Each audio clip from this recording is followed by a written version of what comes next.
Bank of Baroda. दोस्तों आज हम इस स्टॉक का एनालिसिस करने वाले हैं। बहुत ही इम्पोर्टेंट लेवल्स हैं दोस्तों, तो इसलिए गुजारिश है कि आप लोग पूरा वीडियो वॉच कीजिए, क्योंकि आधा अधूरा ज्ञान हमेशा हानिकारक होता है।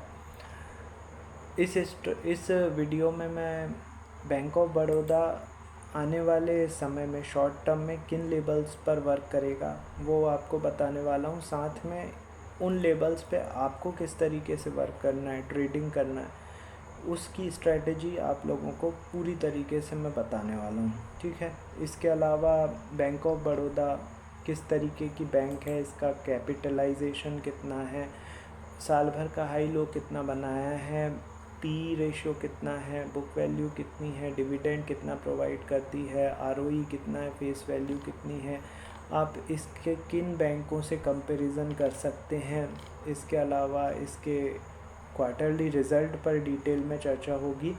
साथ में इसके एफआईआई, डीआईआई और डीआईआई और प्रमोटर्स की कितनी क्या हिस्सेदारी है, उसके बारे में भी हम लोग चर्चा करेंगे। ठीक है। तो इतना इम्पॉर्टेंट वीडियो है दोस्तों, इसीलिए बोल रहा हूँ पूरा वॉच कीजिए।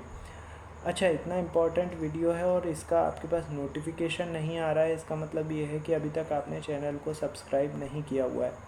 तुरंत सब्सक्राइब कीजिए, बेल बटन दबाइए। ठीक है। अब आपका कोई शेयर है जिसके लेवल्स आप जानना चाहते हैं तो भी मुझे व्हाट्सअप कर दीजिए। 9669902885 मेरा व्हाट्सअप नंबर है। और लाइव मार्केट में सुबह 9:15 से 3:30 के बीच में निफ्टी, बैंक निफ्टी या स्टॉक से रिलेटेड आपको इम्पॉर्टेंट लेवल्स चाहिए हो तो डेमो लिखकर मुझे व्हाट्सअप कर दीजिए। मैं आपके लिए एक दिन का इम्पॉर्टेंट डेमो अवेलेबल करा दूंगा नेक्स्ट ट्रेडिंग डे में। ठीक है। तो अब हम आते हैं बैंक ऑफ बड़ौदा पे। सबसे पहले लेवल्स आप लोग नोट डाउन कर लीजिए। देखिए 275 रुपये पर इसने क्लोजिंग दी है।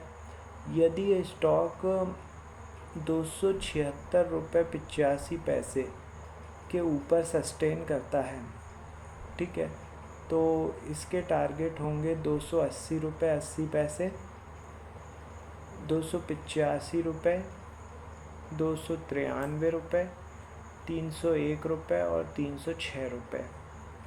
ये ऊपर के टारगेट होंगे। अब नीचे के टारगेट नोट डाउन कर लीजिए। यदि ये 272 रुपये 90 पैसे के नीचे सस्टेन करता है तो इसके टारगेट होंगे 268 रुपये, 260 रुपये, 252 रुपये और 247 रुपये। ये नीचे के भी इम्पॉर्टेंट लेवल्स मैंने आप लोगों को बता दिए हैं। इन्हें फेयर कॉपी में अपने नोट डाउन कर लीजिए। जब तक इस रेंज में ये स्टॉक चल रहा है तब तक ये लेवल्स वैलिड होंगे।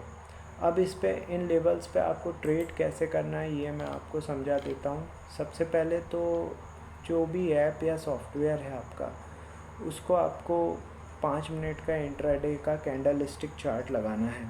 ठीक है।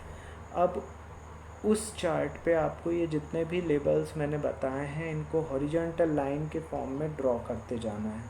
ठीक है। अब लाइव मार्केट में जब भी प्राइस एक्शन होता रहता है तो ये जैसे वो लेवल है आपका बताया हुआ, ठीक है, इसके ऊपर 2 कैंडल क्लोज हो गई तो ये बाय कॉल जनरेट हो गई है। टारगेट होगा अगला ऊपर के लेवल। ठीक है। इसी तरीके से ये यदि लेवल है, इसके नीचे 2 कैंडल्स क्लोज हो गई नीचे की तरफ तो शॉर्ट सेल या सेल का लेवल जनरेट हो गया है। टारगेट होगा नीचे का अगला लेवल। ठीक है। इस तरीके से आपको buy sell buy sell buy sell buy sell करते जाना है। यही एकमात्र स्ट्रैटेजी है। दिन भर में आपको कई मूव ऐसे मिलेंगे जिसमें आपको बड़ा मूव मिलेगा। ठीक है। तो ये स्ट्रैटेजी मैंने आपको समझा दी है ट्रेड करने की। अब हम आते हैं फंडामेंटल एनालिसिस पर। तो बैंक ऑफ बड़ौदा, जैसा कि आप नाम से ही परिचित हो गए होंगे कि ये बैंक है और बैंक इस तरीके का है कि सरकारी बैंक है और सारे काम जो सरकारी बैंक करते हैं फाइनेंस से रिलेटेड, जमा से रिलेटेड और आरबीआई से रिलेटेड, वो सारे काम ये बैंक ऑफ बड़ौदा करता है। इसका मार्केट कैप है 1,42,419 करोड़ रुपए का। साल भर का हाई 300 रुपये का बनाया है इसने और 186 रुपये का लो बनाया है। 7.59 का पीई है इसका। 231 रुपये की बुक वैल्यू है।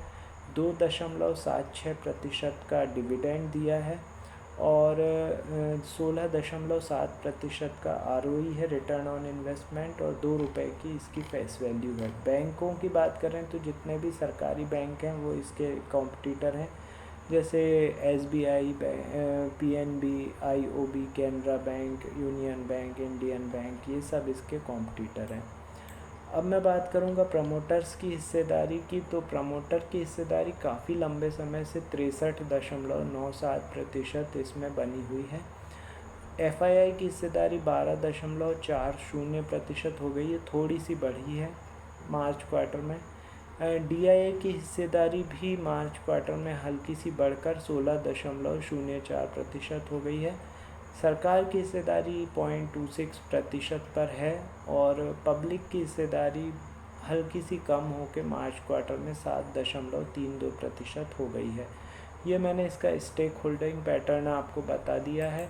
अब मैं रिज़ल्ट की यदि बात करूं तो रिज़ल्ट दोस्तों इसका आ चुका है, अच्छा रिज़ल्ट था।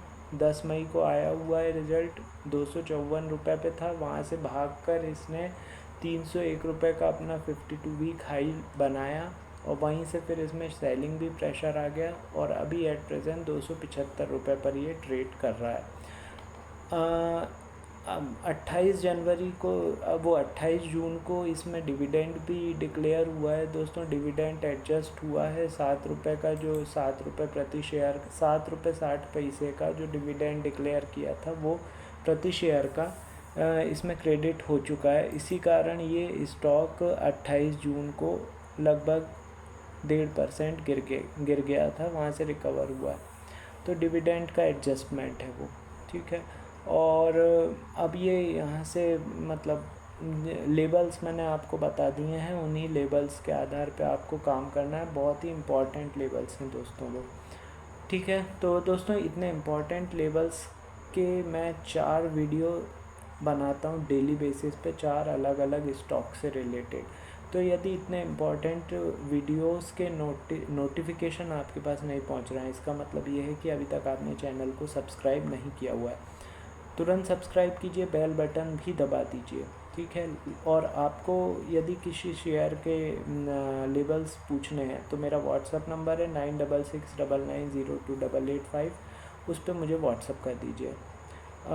लाइव मार्केट में सुबह 9:15 से लेके 3:30 के बीच में यदि निफ्टी, बैंक निफ्टी और शेयर्स के आपको इम्पॉर्टेंट लेवल्स व्हाट्सएप पर चाहिए हैं तो भी मुझे व्हाट्सएप करके डेमो लिख दीजिए, ठीक है। डेमो लिख दीजिए, मैं आपके लिए 1 दिन का डेमो अरेंज करवा दूंगा। आप देख लीजिए किस तरीके के लेवल्स प्रोवाइड होते हैं, ठीक है दोस्तों। तो आज के लिए इतना ही, थोड़ी देर में अगले वीडियो के साथ मैं फिर से हाजिर होता हूँ, तब तक के लिए बाय, थैंक यू।